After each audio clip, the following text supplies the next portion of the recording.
আজি বিজ্ঞানীও এটা ধাৰণা কৰিছে বোলে পৃথিৱীত আমাৰ 87 লাখলৈকে বোলে জীৱ শৰীৰ পোৱা সময় তাকো হেতু ধাৰণাহে কিন্তু ভাগৱতে স্পষ্ট ৰূপত কৈছে কিমান বোলে 84 লাখ ইয়াৰ ভিতৰত গছ গছনি এইবিলাকৰ শৰীৰতো জীৱ আছে কিন্তু ইহঁতে অনুভৱ কৰিব নোৱাৰে তাত জীৱ ইমান সংস্কাৰ প্ৰাপ্ত নহয় ইমান চেতনাটো বিকশিত নহয় সেইবাবে কি কোৱা হৈছে জীৱই বোলে পোনপ্ৰথমতে আপোনাৰ মোৰ শৰীৰত যিটো জীৱ বহি আছে এই জীৱটোৱে পোনপ্ৰথম গছ গছনি ইত্যাদি শৰীৰৰ বোলে 20 লাখ বাৰ ভ্ৰমণ কৰি আহিব লগা হৈছে অন্তিম জন্ম বোলে যেতিয়া তুলসী বৃক্ষ ৰূপত গ্ৰহণ কৰে আৰু সেই বৃক্ষজোপাৰ যেতিয়া স্বাভাৱিক মৃত্যু ঘটে তেতিয়া বৃক্ষকুলৰ পৰা বোলে জীৱ উত্তীৰ্ণ হয় জলৰ কুললৈ জলজজনিত পুনৰ 9 লাখ বাৰ ভ্ৰমণ কৰাৰ পাছত যেতিয়া শংখজনী প্ৰাপ্ত কৰে সেই জীৱ উত্তীৰ্ণ হয় উভচৰ জুনিলৈ উভচৰ জুনিত পুনৰ 9 লাখ বাৰ ভ্ৰমণ কৰাৰ পাছত যেতিয়া কুৰ্ম শৰীৰ প্ৰাপ্ত কৰে আৰু তাৰ যেতিয়া স্বাভাৱিক মৃত্যু ঘটে সি উত্তীৰ্ণ হয় পক্ষী কুললৈ 10 লক্ষঞ্চ পক্ষী নহ 10 লাখ বাৰ যেতিয়া চৰাই চিৰিকটি ৰূপত ভ্ৰমণ কৰিব লগা হয় ইয়াৰ পাছত যেতিয়া অন্তিমটো জন্ম ময়ূৰ পক্ষী ৰূপত বোলে গ্ৰহণ কৰে আৰু সেই চৰাই যেতিয়া স্বাভাৱিক মৃত্যু ঘটে সেই জীৱ উত্তীৰ্ণ হৈ কলৈ পশু শৰীৰলৈ 30 লক্ষঞ্চ পশুনঞ্চ 30 লাখ বাৰ জীৱ-জন্তুৰ শৰীৰ 4 লক্ষঞ্চ বানৰা 4 লাখ বাৰ নাগ গন্ধৰ্ব কিন্নৰ এই শৰীৰবিলাক ভ্ৰমণ কৰাৰ পাছত ততু মনুষ্যতাং প্ৰাপ্য তাৰ পাছত বোলে মানুহ হৈছো কম ডাঙৰ কথা নে বেংকলৈ ওলাই গৈ 10 জনৰ পাছত লাইন পাতি থাকিবলৈ কিমান অস্বস্তি লাগে এতিয়া 84 লাখ জুনি পাৰ কৰি আহিছো ঈশ্বৰে খাব লাগে আৰু জীয়াই থাকিব লাগে কিয় ইমান চিন্তা কৰি থাকিব লাগিছে এটো পশুৰ চিন্তা আহাৰ ভয় নিদ্ৰা মৈথুনঞ্চ সামান্যমিত পশুবিনৰা নাম আহাৰ ভয় নিদ্ৰা মৈথুন এইবিলাকৰ ক্ষেত্ৰত অন্য জীৱৰ মানুহৰ মাজত একো পাৰ্থক্য নাই সেইবাবে ভাগৱতে ইমান কটু ভাষাৰে আমাক বুজাব বিচাৰিছে চাওকচোন বোলে অমৃতৰ পানে যেন মহেন্দ্ৰ সন্তুষ্ট হুৱে বিষ্ঠা ভুঞ্জিয়া সুকৰু হস্ত উষ্ট ইন্দ্ৰৰ সন্তুষ্টি যেন ৰম্ভাৰ সম্ভোগে সুকৰৰো তেন্ন সুখ সুকৰি সম্ভোগে স্বৰ্গত ইন্দ্ৰই অমৃত পান কৰি যিটো তৃপ্তি পায় সেই খোৱা তৃপ্তিটো গাহৰিৰ শৰীৰতো আছে বিষ্ঠা ভোজন কৰি সি একেটা তৃপ্তিয়ে পায় ইন্দ্ৰই ৰম্ভাৰ লগত যিটো তৃপ্তি পায় গাহৰিৰ শৰীৰতো একেটা সুখেই আছে গতিকে ভাগৱতে বুজাব বিচাৰিছে কি পানী গিলাস কিয় লাগে পিয়াটো গুছাবলৈ গোটেই জীৱনটো পানী গিলাসৰ কাৰণে নহয় সংসাৰত যিবিলাক ভোগৰ মাধ্যম আছে এইবিলাক জীৱনৰ একো এটা অংগ কিন্তু তাত সংযমটো লাগে ভোক লাগিলে খাইছো সেইটো পেটৰ কাৰণে অসুবিধা সৃষ্টি নকৰে ভাল লাগিলে কাৰণে যদি মই খাইয়ে থাকো হেতক বেমাৰ সৃষ্টি কৰিব নহয় সেইকাৰণে সংযমত সন্তুলনটো প্ৰয়োজন আৰু এতিয়া চাওকচোন যেতিয়া আমি চিন্তা কৰিম যে 84 লাখ জুনি পাৰ কৰি মানুহ হ'বলৈ পোৱা গৈছে তেতিয়ালে সেই মানুহজনে এই খাই বৈ জীয়াই থাকিব লাগে এটো চিন্তা কৰিব নোৱাৰে ভাগৱতে কি বুজাব বিচাৰিছে যে বহুত দুৰ্লভ মনুষ্য শৰীৰ এটা আমি পাইছো সেইবাবে কৈছে প্ৰায়হ দুৰ্লভ প্ৰাপ্তি মনুষ্যত্তম প্ৰায় বহুত দুৰ্লভ মানুহ হ'বলৈ পোৱাটো কিন্তু তাতোতকৈ দুৰ্লভ হৈছে কি বোলে মুমুক্ষত্তম মানুহ হোৱাটো দুৰ্লভ নহয় তাতোতকৈ দুৰ্লভ হৈছে মানুহ হৈ মুখ্য প্ৰাপ্তিৰ ইচ্ছা কৰাটো যে কেৱল ইয়াত ঘূৰিয়ে নাথাকো মোৰ মুখ্য লাগে কিন্তু তাতোতকৈ দুৰ্লভ বুলি কি কোৱা হৈছে সজ্জনা নাম সংগতি সজ্জনসকলৰ সংগ পোৱাটো সেইকাৰণে এটা সূত্ৰ আছে বোলে যেনেকুৱা সংগে ৰতি তেনেকুৱা জীৱনৰ গতি কেনেকে বাহ্যিক ৰূপতেই চাও তিনিয়ালি মূৰত যদি দুজন খুৰাপান কৰা ব্যক্তি ৰৈ থাকে তেওঁৰ লগত যদি খুৰাপান নকৰা ব্যক্তি এজন ৰৈ থাকে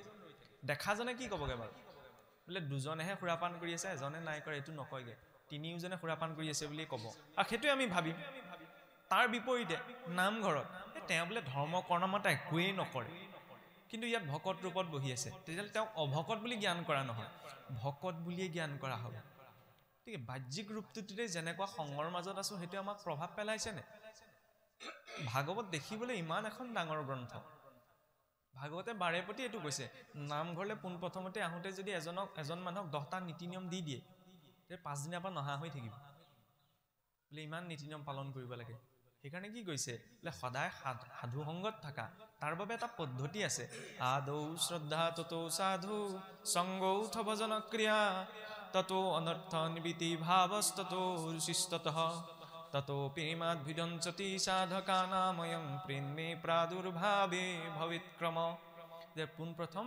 শ্ৰদ্ধাযুক্ত হৈ সৎসংগলৈ যোৱা সাধু সংগ বিনে নাই সংসাৰৰ নিস্তাৰ ভাগৱত শাস্ত্ৰে জানা এহিমান এষাৰ সৎসংগ কাৰণ সদায় যদি সৎসংগৰ মাজত থাকে তেতিয়া স্বভাৱতে অনৰ্থবিলাক নিবৃত্তি হ'ব অনৰ্থ নিবৃত্তি হ'লে ঈশ্বৰৰ প্ৰতি ভাৱ আহিব ভাৱ আহিলে ৰুচি উপজিব ৰুচি উপজিলে তেওঁৰ প্ৰতি প্ৰেম ভাৱটো আহিব আৰু ঈশ্বৰক প্ৰাপ্ত কৰিব পৰা দুটা এটাতকৈ শক্তিশালী ভাৱ আছে এটা হৈছে শত্ৰু ভাৱ এটা হৈছে প্ৰেম ভাৱ শত্ৰু ভাৱত আমি পাব নোৱাৰো ঈশ্বৰৰ নিজৰ পাৰিষদসকলেহে লীলা কৰিবলৈ যদি ঈশ্বৰে ইচ্ছা কৰে তেতিয়া পাব পাৰে যিদৰে হিৰণ্যাক্ষ হিৰণ্যকশিপু কংসা আদিয়ে শত্ৰু ভাৱতো সহজে তেওঁক প্ৰাপ্ত কৰিব পাৰিছিল তেওঁলোক ঈশ্বৰৰ পাৰিষদ ঈশ্বৰে বিচাৰিছিল কাৰণে পাইছিল আমি নোৱাৰো আমি কি ভাৱত যাব লাগিব প্ৰেম ভাৱত প্ৰেম ভাৱটো কেতিয়া উপজিব চাওকচোন আজি যদি এটা দিনৰ কাৰণে যদি মই হস্পিটেলৰ আইচিইউত ভৰ্তি হৈ থাকিবলগীয়া হয় কাইলৈ যেতিয়া মোক ৰিলিজ দিব ৰিলিজ দিতে কমসে কম অন্ততঃ 1000 টকাৰ বিল এখন দিবনে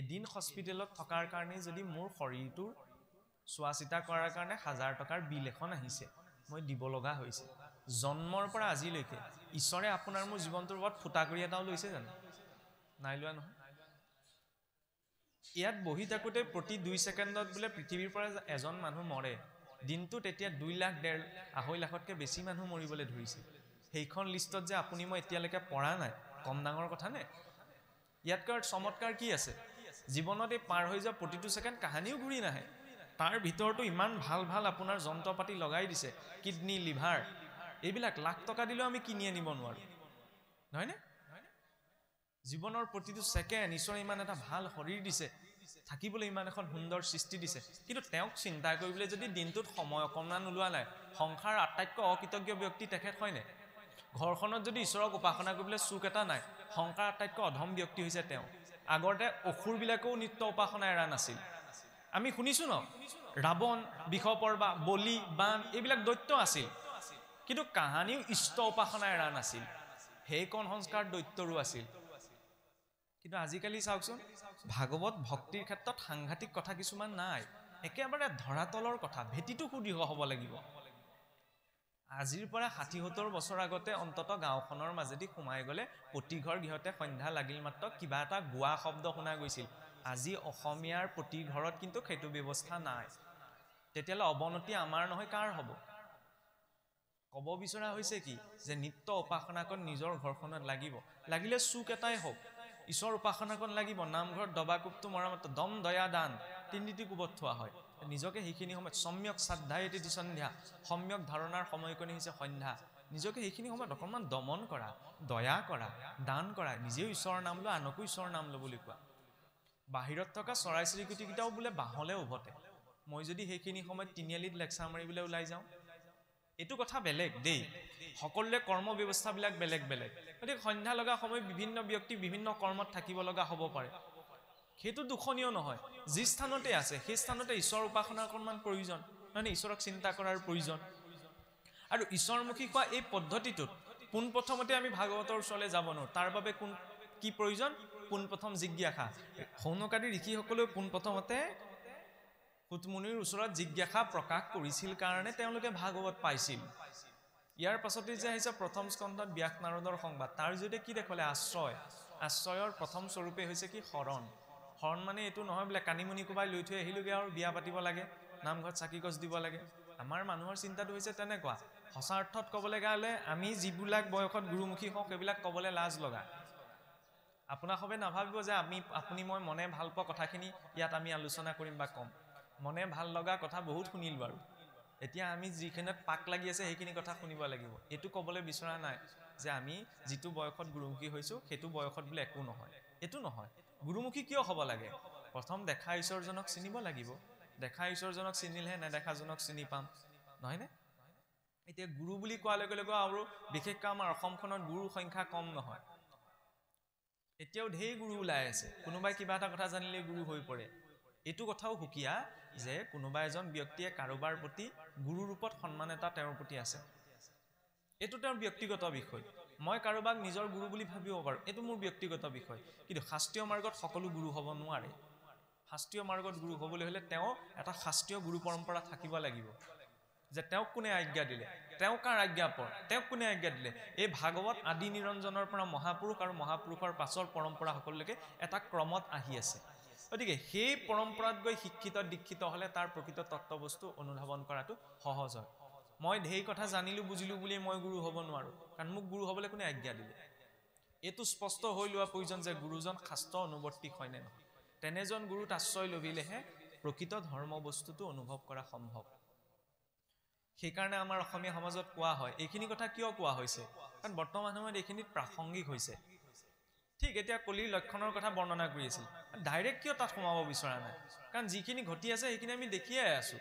তাৰ মাজত আমাৰ কোনখিনিত বিশেষকৈ প্ৰয়োজন সেইখিনি কথা ক'বলৈ প্ৰকাশ কৰিবলৈ বিচৰা হৈছে। সেইকাৰণে মই প্ৰাকে প্ৰকাৰে বিভিন্ন প্ৰসংগৰ পৰা এইখিনি নিজৰ বুদ্ধিৰে টানি আনিবলৈ চেষ্টা কৰা হৈছে। বোলে গুৰিয়ে দিয়ে মাটি হিচে ধৰে আতি, চৰকাৰে কোনখন আঁচনিত কেইটকা দিছে সেইটো আমাৰ মানুহৰ মনত ৰয়, কিন্তু গুৰুৱে শৰণ দিওঁতে কি কেইটা কথা কৈছিল সেইকেইটা কথা আকৌ মনত নৰয় নহয়, পাহৰি যায় বুলি হৰি ভকত এজনো পাতি দিয়ে। বিড়ম্বনা সেইটোৱেই, যাৰ গুৰু বাক্যতে আস্থা নাই, ইষ্ট বাক্যৰ ওপৰত কেনেকৈ আস্থা উপজিব? সেইকাৰণে প্ৰয়োজন কিনো কৈছিলে বুজি পোৱা নাই, সকলোৱে একে কিবা এটা ক'লে বুলিতো বুজি নাপায়, যাব লাগিব। বোলে কিনো ক'লে বুজাই দিয়কচোন, তেতিয়া বুজাই নিদিয়াকৈ থাকিবনে বাৰু? সেই বুজাই দিলে পুৱা গধূলা। সেইকাৰণে ইষ্ট বাক্যৰে ঈশ্বৰক অকণমান চিন্তা কৰা প্ৰয়োজন নাই। আপুনি গোসাঁই গৃহ সোমাব পৰা নাই, যি স্থানতে আছে সেই স্থানৰ পৰা অকণমান সময় ঈশ্বৰক চিন্তা কৰা প্ৰয়োজন। তাৰ জৰিয়তে ভক্তিটোৱে প্ৰভাৱ পেলাব। এইটো নহয় যে এতিয়া ঈশ্বৰৰ ওচৰত আমি চাকি গছ দিওঁ, ধূপ গছ জ্বলাওঁ নিজৰ পৰিয়ালটোৰ নিজৰ মংগল কামনা কৰি, নহয়নে? কিন্তু ঈশ্বৰৰ পৰা বিচাৰিবলৈ হ'লে বিচৰাৰ কেপাচিটিওতো আমাৰ ভিতৰত লাগিব। আজি মই যদি মুখ্যমন্ত্ৰীৰ ওচৰলৈ গৈ কওঁ যে মোৰ এইকেইটা বস্তু দৰকাৰ হৈছে, আপুনি মোক দি দিয়ক, এই গাৰ্ডকেইজনে খেদা মাৰি পঠাই নিদিবনে? ক'ৰ মানুহ কি কথা চিনি জানি নাপাওঁ। ঈশ্বৰৰ পৰা বিচাৰিবলৈ এতিয়া আমি কাৰ পৰা বিচাৰিছোঁ? জগতৰ ঈশ্বৰৰ পৰা। তেতিয়া তেওঁৰ সৈতে চিনাকিটো ভাল হ'ব লাগিবনে? এইটো নহয় যে এতিয়া ঘপককৈ কোনোবাই কৈ দিব এই বৰ একেবাৰে ঈশ্বৰৰ এজেণ্টটো ওলাল। কোনোবাই যদি কৈছে তেতিয়াহ'লে সেই কথাটো স্বীকাৰ কৰিব লাগে। অন্ততঃ আমি কোনো ৰাজনীতিবিদ, অৰ্থনীতিবিদ, সমাজতত্ত্ববিদৰ এজেণ্ট হোৱা নাই, ঈশ্বৰৰ এজেণ্ট হৈছোঁ, নহয়নে? ঈশ্বৰৰ এজেণ্ট কিয় হ'ব লাগে? তেওঁৰ সৈতে সম্পৰ্কটো ভাল হয় যাতে। এইটো নহয় যে সম্পৰ্ক ভাল হয় মই যি ক'লোঁ তাকে হৈ যাব। জীৱনত সহনশীলতাৰ কণৰ প্ৰয়োজন, যাতে জীৱনত পোৱা পৰিস্থিতিবিলাকে আপোনাক মোক বিচলিত কৰিব নোৱাৰে। সেই শক্তিকণ কোনে দিব? ঈশ্বৰে প্ৰদান কৰিব। তাৰ বাবেই ভক্তি মাৰ্গৰ আশ্ৰয় কৰাটো প্ৰয়োজন। নহ'লে চাওকচোন, এতিয়া আজিৰ যুগটোৰ যদি কথা ক'বলৈ যোৱা নাই, এতিয়া দ্বাদশত ওলাবগৈ যে কি হৈছে, যে এৰিবে মৰ্যাদা নমানিবে পিতা মাতা, যে মৰ্যাদাৰ কথা প্ৰসংগ এটা দ্বাদশত আহিছে। মৰ্যাদা কাক কোৱা যায়? সনাতন হিন্দু সংস্কৃতিত দুটা বস্তুৰ আধাৰ কৰিয়ে সকলো বস্তু গ্ৰহণ কৰা হৈছে। এটা হৈছে মৰ্যাদা, এটা হৈছে সংস্কাৰ। ৰাৱণেও সীতা দেৱীক হৰণ কৰি নিব কেনেকৈ পাৰিলে? সীতা দেৱীৰ ইমান শক্তি আছিল যে সোঁহাতে বোলে শৰধনু দাঙি বাওঁহাতে তেওঁ মজিয়া চফা কৰিছিল, আৰু সেই শৰধনুখন কিন্তু ৰাৱণেতো উঠাব পৰা নাছিল। তেতিয়াহ'লে ইমান শক্তি থকাৰ পাছতো সীতা দেৱীক ৰাৱণে কেনেকৈ হৰণ কৰি নিব পাৰিলে? লক্ষ্মণে যে কৈ থৈ গৈছিল যে এই ৰেখাডাল তুমি পাৰ হৈ নাহিবা। আমি কওঁ লক্ষ্মণ ৰেখা বুলি, কিন্তু এই ৰেখাডালে কিহৰ কথা বুজাইছে? মৰ্যাদাৰ কথা। জীৱনত মৰ্যাদাত থাকি যেতিয়া সকলো কৰ্ম কৰা হয় কোনেও বিচলিত কৰিব নোৱাৰে, কিন্তু মৰ্যাদাক লংঘন কৰি যদি গুচি যোৱা হয় তেতিয়াহ'লে অপশক্তিয়ে হৰণ কৰি লৈ যাব। এনেকুৱা কেতিয়াবা পৰিস্থিতি আহিব পাৰে যে আমি বুজিছোঁ যে এইটো অধৰ্ম, কিন্তু এইটো কৰিলে বোলে ঢেৰ লাভ হ'ব, তাকে দেখি আমাৰ মানুহবিলাক গুচি যায়। পিছত যেতিয়া ঠেকাটো খায় তাৰপিছত সেই অনুতাপ কৰোঁতে বহুত দেৰি হৈ পৰেগৈ। আৰু ৰাৱণেও চাওকচোন সীতা দেৱীক হৰণ কৰিবলৈ যাওঁতে 10টা মূৰ লৈ যোৱা নাই নহয়, ঋষিৰ ৰূপত গৈছে। গতিকে জীৱনলৈ বেয়াটো আকৰ্ষণ কৰিবলৈ ভাল ৰূপতেই আহিব। সেইখিনি সময়ত নিজৰ ভিতৰত সন্তুলনকণ প্ৰয়োজন। শাস্ত্ৰ এইকাৰণেই পঢ়িব লাগে, শাসনত ত্ৰায়তেতি শাস্ত্ৰ, যাতে আমাক শাসনৰ মাজত ৰাখে। শাসনৰ মাজত নাথাকিলে আৰু পোহনীয়া গৰু হওক, এৰালডাল ছিঙি দিলে সি যেনি তেনি গুচি যায়। গতিকে মনটো থকা এই জীৱটোক, মনযুক্ত এই জীৱটোক শাসনৰ মাজত থাকিবলৈ এই শাস্ত্ৰীয় কথাখিনি প্ৰয়োজন। দ্বিতীয়তে সংস্কাৰ। সংস্কাৰৰ ক্ষেত্ৰত চাওকচোন, জন্মনাত আমাৰ যে 4 বৰ্ণ আছে, ব্ৰাহ্মণ, ক্ষত্ৰিয়, বৈশ্য, শূদ্ৰ। এতিয়া পোনপ্ৰথমতে কথা প্ৰসংগতে কোনোবাই ভাবিব পাৰে এইবিলাক জাতিভেদৰ কথা, কিন্তু এইটো জাতিভেদ নহয়, এইটো ব্যৱস্থা। কিয় ব্যৱস্থা? ভগৱন্তই নিজেই কৈছে যে চতুৰ্বৰ্ণং ময়া সৃষ্টম গুণ কৰ্ম বিভাগস্য, গুণ কৰ্মৰ ওপৰত নিৰ্ভৰ কৰি মই 4 বৰ্ণ সৃষ্টি কৰিছোঁ। ইয়াত উচ্চ নিচ বুলি কোনো কথা নাই। কিয় উচ্চ নিচ বুলি কথা নাই? কাৰণ একে বিৰাট পুৰুষৰ পৰাই বোলে ব্ৰাহ্মণ উচ্চ মুখমাসিত বাহু ৰাজন্যকৃত উৰুতদস্য ইয়ৎ বস্য পদ্যাকুম শূদ্ৰ জায়ত। সেই বিৰাট পুৰুষৰ মুখৰ পৰাই বোলে ব্ৰাহ্মণৰ উৎপত্তি। বাহুৰ পৰা ক্ষত্ৰিয়, জংঘাৰ পৰা বৈশ্য, চৰণৰ পৰা শূদ্ৰ। এতিয়া আমাৰ মনলৈ পোনপ্ৰথমতে শব্দকেইটা অহাৰ লগে লগে আমি কি বুজো? উচ্চ নিচৰ কথা বুজো। কিন্তু চাওকচোন, ভগৱন্তৰ আমি ভক্তি কৰিবলৈ গ'লে পোনপ্ৰথমতে কাক চিন্তা কৰোঁ? মুখমণ্ডল চিন্তা নকৰোঁ, হাত দুখনৰ কথাও নাভাবোঁ। কাৰ কথা ভাবোঁ? চৰণৰ কথা। ভগৱন্তৰ পঞ্চচিহ্ন ক'ত আছে? চৰণত। তেতিয়াহ'লে চৰণৰ পৰা যদি শূদ্ৰৰ উৎপত্তি হৈছে, তেতিয়াহ'লে ব্ৰাহ্মণ, ক্ষত্ৰিয়, বৈশ্য, শূদ্ৰৰ মাজত উচ্চ নিচৰ ভেদভাৱ অহাৰ প্ৰসংগ আছে জানো? নাই। এই যে আমাৰ পঞ্চায়তী ব্যৱস্থা, পঞ্চায়তী ব্যৱস্থাটো ক'ৰ পৰা আৰম্ভ হৈছিল? বৈদিক কালত এখন সমাজত কিবা এটা সিদ্ধান্ত ল'বলৈ হ'লে চাৰিটি সম্প্ৰদায়ৰ চাৰিজনৰ আশ্ৰয় কৰা হৈছিল। ব্ৰাহ্মণসকলৰ এজন, বৈশ্যসকলৰ এজন, ক্ষত্ৰিয়সকলৰ এজন, শূদ্ৰসকলৰ এজন। তেওঁলোকৰ প্ৰমুখ সেইকেইজনৰ আধাৰত কিবা এটা সিদ্ধান্ত লৈছিল। আৰু পঞ্চমজন ক'ৰ পৰা আনিছিল বোলে? এই আদিবাসী, সন্মুখত থকা বা আশে পাশে থকা আদিবাসী মূলত যিজন জনা শুনা ব্যক্তি আছিল, তাৰ মাজৰ পৰা এজন আনি 5জন হৈছিল। আৰু তাৰ পৰা আমাৰ পঞ্চায়তী ব্যৱস্থাটো বৃদ্ধি হ'ল। তেতিয়া এই ভেদভাৱ আছিল জানো? নাই। ভেদভাৱ, এইবিলাক ভাগ বিতৰা মানুহে নিজৰ মানসিকতাত ভৰাই লোৱা কথা। এই ব্যৱস্থা কিয় দিয়া হ'ল? আজি যদি পঞ্চম শ্ৰেণীত পঢ়ি থকা ছাত্ৰজন পোনপ্ৰথমতেই গৈ যদি দশম শ্ৰেণীত বহি থাকে, শিক্ষকে বাৰু পাঠদান কৰিবনে? নকৰে নহয়। তাৰ পাছত যদি মই বিৰোধিতা কৰোঁ যে মোৰ লগত ভেদভাৱ কৰিছে, মোক 10ত পঢ়িবলৈ নিদিয়ে, দশমত পঢ়িবলৈ নিদিয়ে, কিন্তু মই নিজে পঞ্চমত পঢ়ি আছোঁ, তাৰ পাছৰকেইটাতো পাছ কৰিব লাগিব, নহয়নে? এইটো নহয় যে পঞ্চম শ্ৰেণীত পঢ়ি থকা ছাত্ৰজন দশমলৈ যাব নোৱাৰে, কিন্তু যিটো পদ্ধতি দিছে সেই পদ্ধতি অনুসাৰে যাব লাগিব, নহয়নে? সেইকাৰণে কোৱা হৈছে জন্মনাত জায়তে শূদ্ৰ, জন্মতে সকলো ক্ষুদ্ৰ।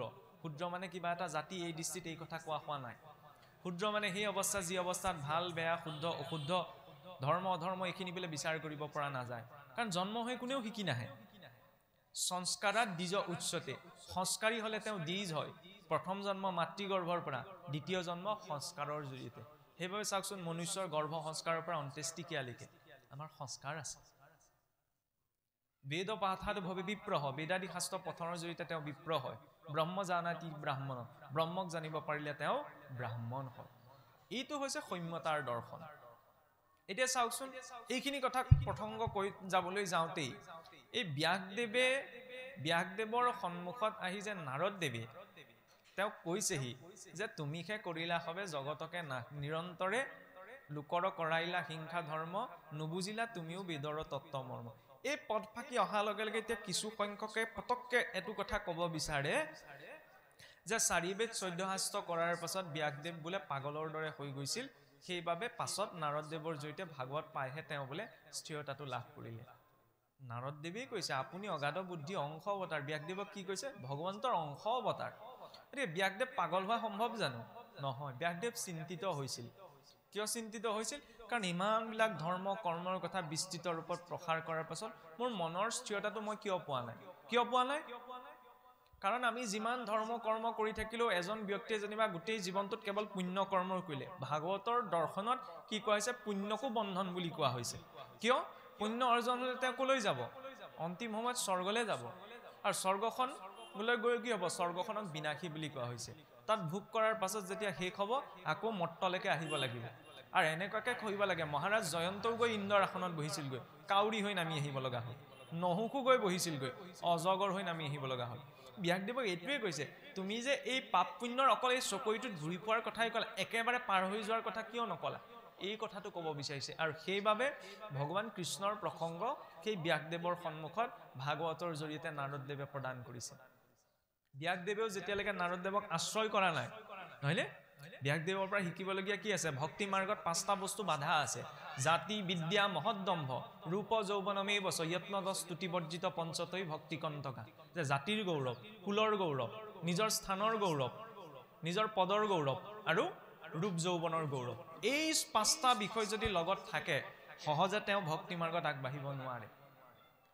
এতিয়া ব্যাসদেৱ চাওঁচোন, ইমান এজন জ্ঞানী, 4 বেদ 14 শাস্ত্ৰ 18 পুৰাণ কৰিলে, কিন্তু সেই বিদ্যাৰ আৰু জ্ঞানৰ অভিমান লৈ তেওঁ থকা নাই।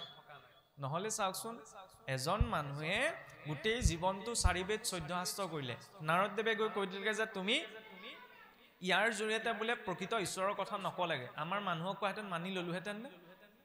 কি কথা ক'বলৈ আছে? আপুনি কেইখন শাখা ভেদ কৰিছে, কেইখন পুৰাণ লিখিছে, এইটো আমি প্ৰশ্ন কৰিলোহেঁতেন। গতিকে আধ্যাত্মিক মাৰ্গত এইটো প্ৰয়োজন আজি বোলে 5 বছৰে মই ভুল কথা এটাকে নজনাৰ বাবে পালন কৰি আহিলোঁ আজি গম পালোঁ যে মই ভুলটোকে আচৰণ কৰিছোঁ গতিকে শুদ্ধটো গ্ৰহণ কৰাৰ শক্তিকণ নিজৰ ভিতৰত লাগে কিন্তু আমাৰ মানুহৰ চিন্তা কি আজি 5 বছৰ এনেকৈ চলিলোঁ আৰু এতিয়া মই কেলে আপোনাৰ আগত যদি মই ভুল স্বীকাৰ কৰোঁ তেতিয়াহ'লে মই নিজে সেৱ হোৱা যেন লাগিব না সেইকাৰণে মই মানি নলওঁ মই কি ক'ম এই চলিলোঁ এনেকেই চলি থাকিম এই মনোভাৱটোত ধৰ্ম নহয় যদি ভুল বুলি বুজিছোঁ তৎ মুহূৰ্ততে তাক ভুল বুলি স্বীকাৰ কৰিব পৰা শক্তিকণ লাগে যিটো ব্যাসদেৱৰ জৰিয়তে দেখুৱালে হয়নে সেই আশ্ৰয়ত বিশ্বাসৰ বাবে কি দেখুৱালে চাওকচোন নাৰদদেৱৰ উপৰি জন্মৰ কথা নাৰদদেৱো বোলে পূৰ্বজন্মত দাসী পুত্ৰহে আছিল ব্ৰাহ্মণজনৰ ঘৰত সেই ব্ৰাহ্মণসকলে যেতিয়া বোলে হৰি কথা পাতি থাকে হৰি কথা পাতি থাকোঁতে কি হৈছিল বোলে গুচাইলে মনোৰমল সন্তৰ সংগতি কৃষ্ণ হেন দেৱত পৰিল